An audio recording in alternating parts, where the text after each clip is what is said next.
Janasena party అధ్యక్షుడు పవన్ కళ్యాణ్ ను భారీ మెజారిటీతో గెలిపించుకుంటామన్నారు టీడీపీ మాజీ ఎమ్మెల్యే అంజిబాబు.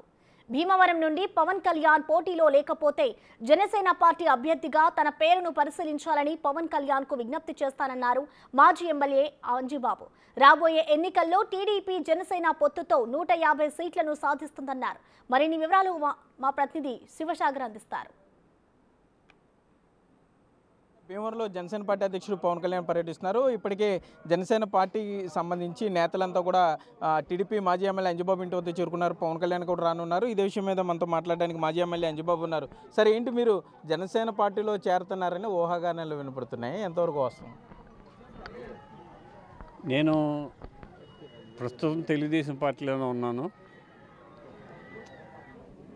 జనసేన తెలుగుదేశం పొత్తులో భాగంగా జనసేన నుంచి కూడా పోటీ చేయటానికి సిద్ధంగా ఉన్నాను. దానికోసం ప్రయత్నం కూడా చేయటం జరుగుతుంది. మరి మా అధిష్టాన వర్గం చంద్రబాబు నాయుడు గారు, పవన్ కళ్యాణ్ గారు ఏ నిర్ణయం తీసుకున్నా ఆ నిర్ణయానికి మేము కట్టుబడి ఉంటాం. అంటే పవన్ కళ్యాణ్ మిమ్మల్ని కలవడానికి మీ ఇంటికి వస్తున్నారు. మరి మీ ఆలోచనని, మీ అనుచరులు చేస్తున్న ఒత్తిడిని పవన్ కళ్యాణ్ దృష్టికి తీసుకెళ్లే ప్రయత్నం ఏమైనా చేస్తారా? అంటే ఉమ్మడి అభ్యర్థిగా జనసేన పార్టీ నుండి వివాదరహితుడిగా సుదీర్ఘ రాజకీయ అనుభవం ఉన్న అంజిబాబు పోటీలో ఉంటారనేది ఆయన దృష్టికి తీసుకెళ్తారా? ఖచ్చితంగా తీసుకెళ్తాం దృష్టికి. పవన్ కళ్యాణ్ గారి దృష్టికి భీమవరం నుంచి పవన్ కళ్యాణ్ గారు పోటీ చేయకపోతే నాకు అవకాశం ఇవ్వండి. నేను 10 సంవత్సరాలు శాసనసభ్యుడిగా చేస్తున్నాను. నా అనుభవంతో మళ్ళీ ఈ టికెట్ గెలిచి మళ్ళీ మీ దగ్గరికి వస్తానని చెప్పి మాట్లాడటం జరుగుతుంది. ఓకే, అంటే జనసేన పార్టీ నేతల నుండి స్పందన ఉంది. ఇప్పటికే జనసేన పార్టీ నాయకులు, జనసైనికులు చెప్తున్నారు అంజిబాబు గారు వివాదరహితుడు, మా పార్టీలోకి వస్తే బాగుంటుందని వారి కోరిక కూడా ఉంది. మరి జనసేన పార్టీ నేతల నుండి స్పందన ఏ విధంగా ఉంది? జనసేన నేతలందరూ కూడా నన్ను కోరుకుంటున్నారు, మీరు మా పార్టీలోకి వస్తే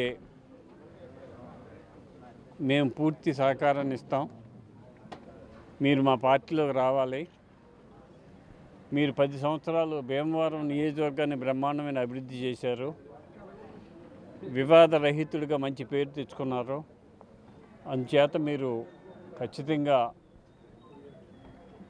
జనసేనలోకి రావాలని చెప్పి జనసేన సైనికులందరూ కూడా కోరుతున్నారు. అంటే మీరు అబ్జర్వ్ చేస్తుంటారు, ఈ 2019 నుండి ఇప్పటి వరకు కూడా ఈ 5 ఏళ్ళలో భీమవరం నియోజకవర్గం ఏమైనా అభివృద్ధి చెందింది అనుకుంటున్నారా?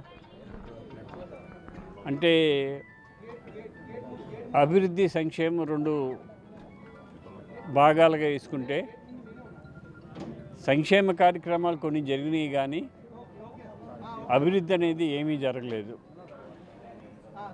అభివృద్ధి అనేది ఈ 5 సంవత్సరాల్లో కూడా భీమవరం నియోజకవర్గంలోనే కాదు, రాష్ట్రంలోనే ఎక్కడక్కడ అభివృద్ధి జరగలేదు. ఉమ్మడి పార్టీల అభ్యర్థిగా తాను మరలా భీమవరంలో దిగి భీమవరం అభివృద్ధికి కృషి చేస్తానంటూ కూడా టీడీపీ మాజీ ఎమ్మెల్యే అంజిబాబు చెప్పే పరిస్థితులు అయితే ఇక్కడ ఉన్నాయి. కెమెరామెన్ భాగ్యరాజ్తో సాగర్, బిగ్ టీవీ, భీమవరం నుండి.